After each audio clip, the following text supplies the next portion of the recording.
O Brasil é considerado o país do futebol. Foi 5 vezes campeão da Copa do Mundo. Exporta dezenas de jogadores para o mundo inteiro. Mas qual a ligação entre jogo e literatura? É que o futebol é pauta para diversos autores, de Nelson Rodrigues a Graciliano Ramos. O programa Iluminuras de hoje é sobre a literatura futebolística. Eu converso com 2 escritores que se dedicam a livros relacionados ao futebol. Anderson Olivieri, jornalista e advogado, que escreveu 5 obras relacionadas ao Cruzeiro, histórias do clube, curiosidades, bastidores. E também recebo o advogado e escritor Maurício Corrêa da Veiga, que tem livros dedicados ao direito desportivo. O futebol é a paixão do nosso primeiro convidado, Anderson Olivieri, que já escreveu 5 livros sobre o futebol, em especial o Cruzeiro, time de coração, né, Anderson? Verdade. Em primeiro lugar, obrigada pela sua participação aqui com a gente. Eu que agradeço, Rafaela, obrigado pelo convite, é um prazer estar aqui. Anderson, você é advogado, jornalista e escritor. A primeira pergunta é um pouco óbvia, mas por que o futebol? De onde nasceu essa paixão pelo futebol? É uma coisa que vem lá da primeira infância, assim, da primeira lembrança que eu tenho é de uma paixão já realmente muito cedo, né, pelo futebol, pelo esporte, de chutar bola a partir dos 2 anos de idade, 3 anos, e vem de família. Meu avô paterno muito apaixonado por futebol também, torcedor do Fluminense, e meu pai torcedor do Cruzeiro, e acabou passando para mim essa paixão, esse gosto pelo esporte, né? E eu acho que eles passaram de uma forma um pouco além da conta, porque hoje eu me considero um pouco mais fanático do que eles eram. Agora, as suas 5 obras são dedicadas à história do Cruzeiro, grandes títulos, né? Mas tem também bastidores do Cruzeiro também que envolve todo o futebol, né? Ficção, realidade, o que você traz? São trabalhos realmente jornalísticos, né? Trabalho assim de apuração. Todos eles trazem fatos reais que aconteceram, cada um em seu tempo. O primeiro livro, que é o Anos 90, ele se dedicou muito à primeira década que eu vi vitoriosa do Cruzeiro, que são os anos 90. O segundo, ele já pega uma abordagem mais histórica, que é os 20 jogos eternos do Cruzeiro. É uma abordagem já mais ampla, pegando o jogo dos anos 60, anos 70, anos 90, mais recente, anos 2000. O terceiro já também bastante jornalístico, assim, porque ele é um apanhado de notícias, que é o 2003, o ano do Cruzeiro, um apanhado de notícias da época desse título, desse ano vitorioso do Cruzeiro, que foi 2003. E por fim, esse último que traz muito bastidores, porque ele foi feito com o Alex, né? A gente lançou no último mês agora, em dezembro de 2018, e como o Alex participou disso, o Alex, jogador do Curitiba, seleção brasileira e do próprio Cruzeiro, como ele participou, ele trouxe o olhar intimista dele, o olhar de quem estava lá dentro, vivendo todas aquelas situações, né, ali do ano de 2003. Então é um livro com bastante bastidores.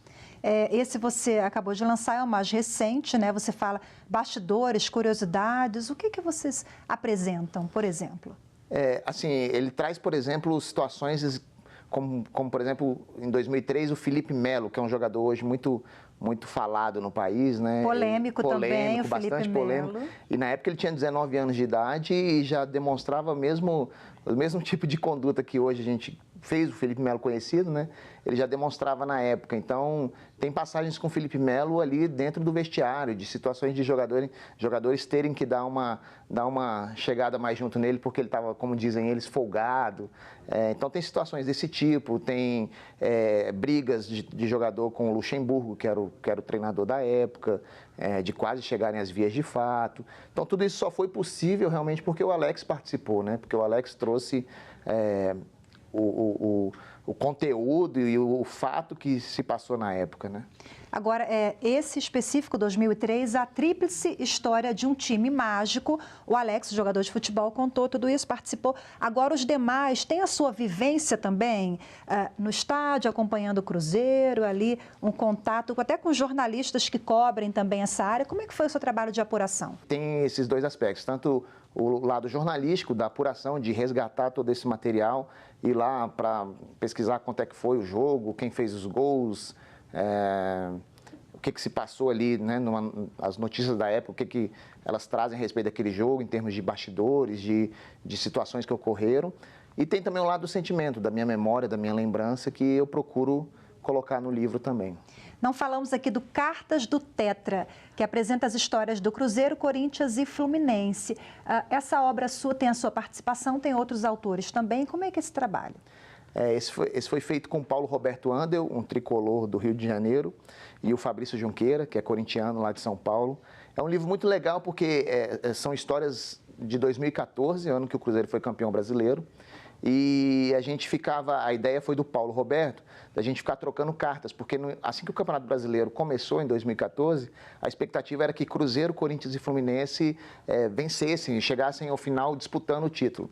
Acabou que o Cruzeiro disparou na liderança, não deu espaço para o Corinthians e para o Fluminense chegarem, mas a gente continuou com o projeto de trocar cartas, de dizer como é que foram os jogos. E é legal porque ele não aborda só futebol. Então, por exemplo, foi um ano eleitoral e o Fabrício e o Paulo Roberto, eles eram Dilma, votavam na Dilma. Eu tinha votado no Aécio. Então, a gente troca cartas também relacionadas à política, sobre coisas cotidianas que aconteceram naquele ano. Então, mistura futebol com outros temas. Ficou bem legal. Anderson, o seu livro traz bastidores, curiosidades, resultados, é claro, ao longo desses últimos anos. Resultado que eu digo não só de grandes campeonatos, mas placar também, né? Sim. Você se recorda, você se lembra, por exemplo, do placar de uma partida da década de 90? Lembro, assim, isso é até curioso, assim, que as pessoas falam, mas como é que você guarda isso? Como é que você consegue se lembrar de um fato que às vezes aconteceu em 93, aconteceu em 89? Não vou dizer que eu lembro de todos os resultados de todas essas temporadas, mas me lembro de muitos, principalmente dos jogos mais importantes, dos jogos que renderam uma ida à final ou que renderam título. Então, realmente, por gostar muito de futebol, acaba que isso marca, né? Isso entra na memória, na lembrança como um marco e acaba que você lembra do resultado, lembra às vezes o minuto que foi feito o gol.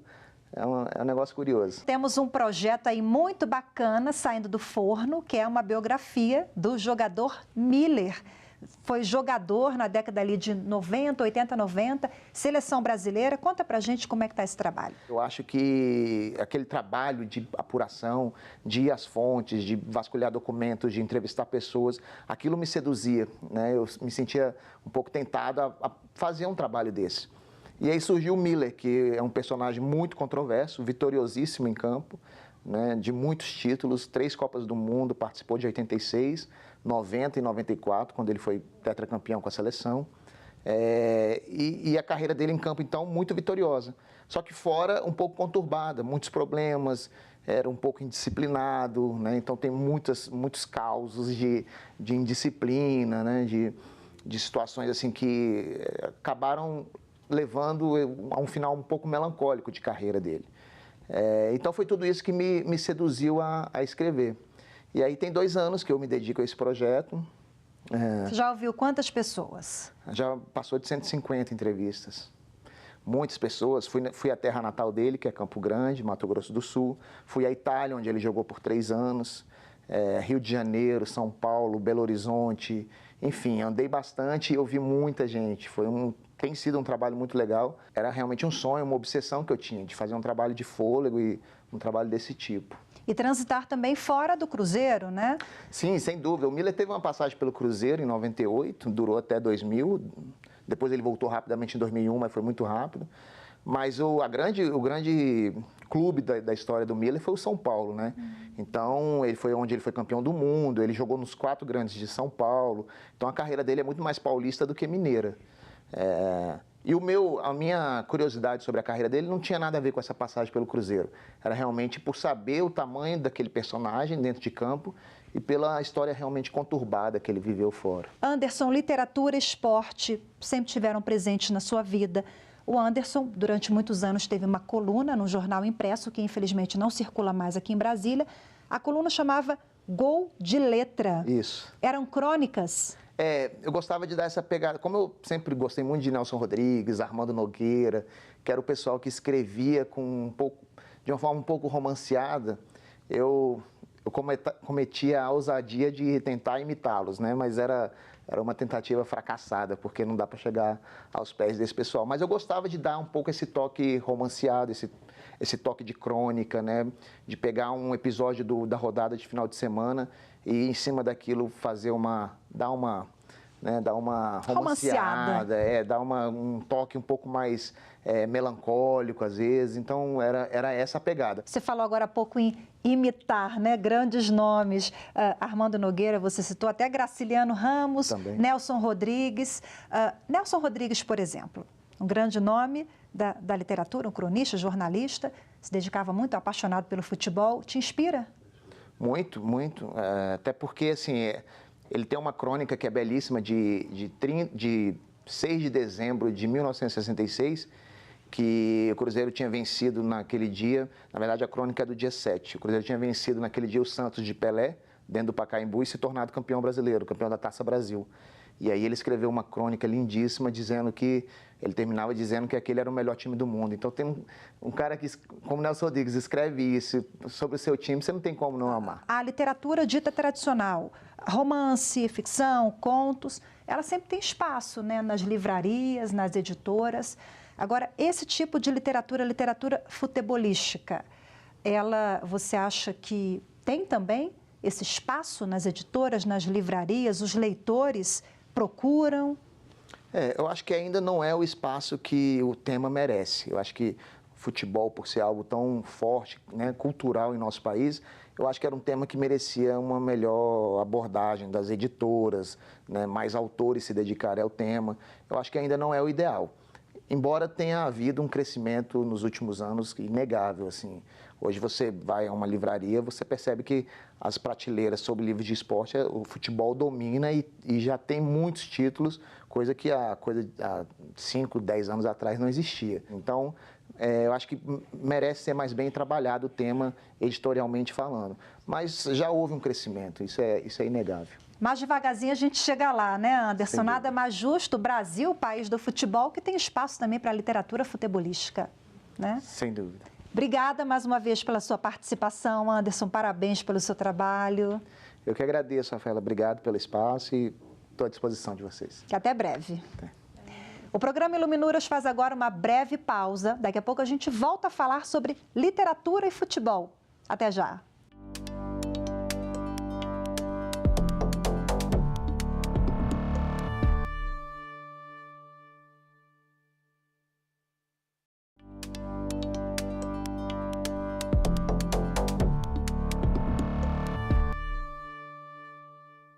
Estamos de volta com o programa sobre literatura futebolística. Agora, no segundo bloco, eu converso com Maurício Corrêa da Veiga, que vai explicar para a gente alguns aspectos sobre direito desportivo. Oi, Maurício, obrigada pela participação. Eu que agradeço, Rafaela, poder estar aqui falando sobre um tema tão apaixonante. Bom, você tem 4 livros publicados, todos com essa temática jurídica do futebol. Como é que começou a paixão por esse tipo de escrita de literatura com ênfase no futebol? Exatamente, são 4 livros sobre direito desportivo e o começo de tudo foi quando advogava ainda no Rio de Janeiro e o escritório que eu trabalhava assumiu a parte trabalhista do Flamengo. E foi naquele momento que nossas audiências, sempre ali da área trabalhista, aquela coisa um pouco monótona, digamos assim, e de repente chega ali casos diferentes, como um técnico de basquete pedindo equiparação salarial ao técnico de futebol do clube. E aí, como é que funciona? Ou seja, era algo que começou a instigar a todos, porque era uma questão bem diferente. Isso nos idos de 2002. E a escrita começa ali, quando me despertei, né, para escrever, foi mais ou menos ali no ano de 2010, 2011, quando a Comissão de Direito Desportivo foi criada aqui na OAB-DF. E a gente começou a perceber que havia uma escassez da literatura, principalmente no tocante ao direito do trabalho desportivo, que é tão importante, mas que muitas das vezes ficava ali relegado a um segundo plano. Quando a gente fala em direito desportivo, você tem até um livro, daqui a pouco a gente fala um pouquinho dele, Reforma Trabalhista e seus impactos, né? A gente pensa logo no que diz respeito a jogadores, clubes, essa questão trabalhista. Mas o direito desportivo ele é muito maior, engloba outros aspectos também, Maurício? Sim, sem dúvida. O direito desportivo ele tem essa característica multidisciplinar e ele dialoga com todos os ramos do direito. Então, nós temos aqui o direito do trabalho desportivo, que é onde eu atuo com uma frequência maior, mas você tem o direito desportivo dialogando com o direito constitucional, com o direito civil, com o direito penal, com o direito administrativo, com o direito tributário. Isso sem falar em todo o campo de atuação no âmbito da justiça desportiva. Ou seja, é um universo ali capilarizado e que merece uma atenção especial. E por isso até o MEC, no ano de 2018, ele coloca o direito desportivo como matéria optativa nas faculdades de direito, como o direito do consumidor, por exemplo. E esse daí, quem sabe, seja só um primeiro passo para que o direito desportivo possa ser uma matéria autônoma e ter ali um assento permanente nas faculdades de direito. Um exemplo sobre o técnico de futebol, técnico de basquete, equiparação de salário, como é que funciona? Porque cada esporte tem a sua peculiaridade, né? Então não existe uma lei, uma norma que regulamente todo o universo de cada esporte, cada modalidade? Exatamente. Na verdade, a Lei Pelé, que é a Lei Geral do Desporto, ela é aplicada para o atleta profissional. E atleta profissional é aquele que tem um contrato de trabalho registrado na entidade de administração do desporto. Em relação à equiparação salarial, principalmente para atleta, eu tenho um ponto de vista assim, mais ousado, dizendo que não é possível você estabelecer uma equiparação salarial entre atletas. Por quê? Em que pese ser uma atividade artística e que, por essa razão, esse fato por si só não seria impeditivo, conforme até a própria súmula 6 do Tribunal Superior do Trabalho, você tem outros componentes, outros critérios que, na minha opinião, impossibilitam uma comparação ali para efeitos de pagamento do mesmo salário, ou seja, para essa equiparação salarial. Em relação ao técnico, ao treinador, aí já vem uma outra questão. Agora, evidentemente que um treinador de basquete é muito difícil que ele consiga uma equiparação, ou seja, os mesmos salários de um treinador do futebol. Os atletas estão submetidos à CLT? Eu digo que não. Os atletas não estão submetidos à CLT. Os atletas estão submetidos à Lei Geral do Desporto, a Lei Pelé. Se por acaso a Lei Geral do Desporto, que é a lei específica, for omissa, aí sim, e só assim, é que você vai utilizar a CLT de forma subsidiária. E mesmo assim, quando não houver incompatibilidade do diploma trabalhista, do diploma consolidado com a prática desportiva. Por isso que eu digo, não está submetido à CLT. Isso vai acontecer somente de forma subsidiária. Mas aí vale a norma que beneficiar mais o atleta, né? Não, na verdade é o seguinte, vale a norma especial, que é a Lei Geral do Desporto. E a Lei Geral do Desporto, ela tem direitos e tem obrigações. E essa questão de você aplicar a CLT somente de forma subsidiária, não sou eu, Maurício, que está dizendo, mas isso foi uma construção, inclusive, que se transformou em lei. O artigo 28 da Lei Pelé é expresso nesse sentido. E por quê? Exatamente em razão das peculiaridades que envolvem a prática desportiva. Maurício, tudo isso que a gente está conversando aqui, essas informações estão nos seus livros, são 4 livros, você trouxe 2 aqui, isso. Direito e Desporto, é o mais recente, isso. E Reforma Trabalhista e os seus impactos. Exato. Vamos falar aqui desse mais recente, que é o Direito e Desporto. Exatamente. O que você apresenta aqui nessa obra? O Direito e Desporto é o meu 5º livro, que são 4 de Direito Desportivo e um sobre a reforma trabalhista que está tão em voga aí nesses últimos anos. E no Direito de Desporto, que é um livro interessante, que ele é fruto, primeiro, dos trabalhos que eu tive que apresentar lá em Portugal, no mestrado que eu fiz em Ciências Jurídicas, e todos os trabalhos foram voltados ali para o direito desportivo. E então eu ousei a me aventurar em outras áreas, ou seja, sair um pouco da minha caixinha, que é o direito do trabalho. Fui para o direito penal quando eu falo sobre manipulação de resultados, sobre utilização de habeas corpus como forma de dissolução de vínculo de emprego desportivo. Falo da questão tributária, que foram também artigos que eu fiz para uma coluna de um site da internet, na época, antes da criação da lei do Profut, que é a Lei 13.155, tivemos toda uma tramitação da medida provisória 671, até ser transformada na lei do Profut, que é a lei que traz ali a responsabilidade fiscal no esporte. Então, todas essas questões, a questão previdenciária, os altos índices de lesões a que o atleta profissional está submetido. Trago aqui uma pesquisa da Universidade de Santa Catarina, que traz ali a parte do corpo que é mais, que a incidência de lesão é maior, é o joelho, depois vem o tornozelo, isso analisando todas as modalidades. E aí? E esses atletas que estão submetidos a esse alto índice de lesão, como que eles ficam amparados na questão previdenciária, na própria questão trabalhista? E aí, como é que eles ficam amparados? Bom, aí nós temos aqui algumas situações. Primeiro, o atleta profissional, ele é um segurado obrigatório da Previdência Social, mas evidentemente aqueles atletas de alto rendimento, com salários maiores, eles estão submetidos ao teto da Previdência, que não cobre, né, não chega nem perto dos salários que eles recebem. Mas aí o clube é obrigado a contratar um seguro de vida.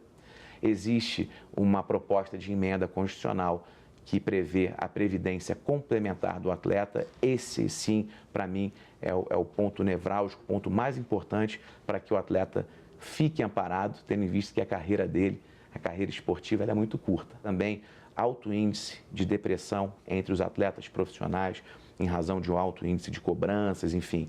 Mas existe estudos nesse sentido. O clube precisa dar apoio nesse caso. O clube precisa, é fundamental que o clube dê esse apoio.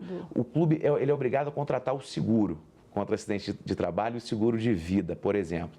Agora, em relação a esse aspecto psicológico, eu acho que seria um diferencial o clube que apresentasse isso, ou seja, tem um psicólogo, a maioria tem, mas você tem um psicólogo, você tem alguém, inclusive um especialista em educação financeira, porque às vezes o atleta ele se vê ali com valores e que ele não foi instruído para como melhor aplicar esse valor e pensar no seu futuro. Geralmente o atleta ele não pensa no futuro, porque ele está ali concentrado e disciplinado para a execução do seu trabalho naquele momento. E aí já entra também uma questão que eu trago na reforma trabalhista e seus impactos. O que a reforma trabalhista pode alterar na relação desportiva? A contratação... Que é o seu outro livro aqui, exatamente. Reforma Trabalhista, os seus impactos, né? Esse já está na segunda edição, porque traz ali a Instrução Normativa número 41 do TST, que traz a questão da aplicação no tempo, ou seja, os contratos de trabalho em curso também já se aplicam à reforma, mas não os processos trabalhistas que já foram ajuizados e também sem a medida provisória 808 de 2017, que teve um período de vigência aí muito curto. E o que a reforma trabalhista pode impactar no direito desportivo? Um ano de reforma trabalhista agora, em novembro de 2018, Exato. Né? Temos um balanço positivo com a nova reforma nesse âmbito? Olha, eu acho que ainda não temos elementos concretos para dizer que o balanço é positivo. E por quê? Um ano já seria suficiente para ter essa resposta. Mas tivemos muitas dúvidas e incertezas. As suas obras, elas apresentam algum caso curioso, bastidores? Tem alguma coisa interessante para você dividir com a gente? Olha, tem nesse muitos aspecto, casos. né? Não, tem sim, tem sim. Tem muitos casos curiosos que são revelados. E desde o início, ou seja, a própria função social do esporte e principalmente do futebol, como uma quebra de barreiras, uma quebra de paradigmas, o negro sendo integrado numa sociedade, ou seja, na prática de uma modalidade esportiva que era exclusivamente da elite. E o Clube de Regatas Vasco da Gama tem esse papel de admitir os negros e os operários no seu elenco, isso no início da década de 1920. Então, trazendo elementos pitorescos nesse sentido, isso eu trago desde a evolução do futebol e as normas que regulamentam, que foi o meu primeiro livro, Depois, o Temas Atuais de Direito Desportivo, que eu trago a própria questão do racismo, principalmente nesse sentido. O Manual de Direito do Trabalho Desportivo, que para mim é o livro que eu tenho ali um carinho muito grande, como que a Justiça do Trabalho enfrentou, por exemplo, os processos do Júnior Baiano, do Romário, do Ronaldinho, enfim, todos esses craques tiveram que passar pela Justiça do Trabalho. Esses craques que foram nominados aqui, os processos são públicos, então fiz ali um apanhado e trago nesses livros. E, por último, o Direito de Desporto, que aí eu ousei em me aventurar em outras áreas, saindo um pouco do direito do trabalho. E sempre com ênfase também em direito desportivo e educação. Caminham lado a lado, esporte e educação. Sim, exatamente. Caminham sempre juntos e é fundamental porque é a dupla carreira do atleta. Porque o atleta também não pode deixar de lado a educação, muito pelo contrário. Ele está matriculado regularmente numa instituição de ensino, inclusive pré-requisito, até para alguns benefícios, para ele ter benefícios do governo. E é fundamental também que as instituições de ensino sejam sensíveis a essa atividade diferenciada que o atleta tem, sob pena de acabar precocemente com uma carreira de um potencial atleta. Ok, Maurício Corrêa da Veiga, mais uma vez, muito obrigada pelas suas informações, por dividir conosco aqui essas curiosidades, esse tema tão sensível e que não é tão explorado assim, o direito desportivo, né? Exatamente, que poderia ser mais explorado. Eu que agradeço, Rafaela, esse momento aqui de poder trazer esses elementos, né? Poderíamos passar aqui um dia inteiro, porque o que não faltam são histórias curiosas e também como que o direito tem essa ligação íntima com o esporte. Ok, muito obrigada, Maurício. Até a próxima. Até a próxima. E obrigada a você de casa também que acompanhou mais esta edição do programa Iluminuras. Lembrando que para rever este ou outros programas é só acessar youtube.com/TV Justiça Oficial. Até a próxima. Tchau.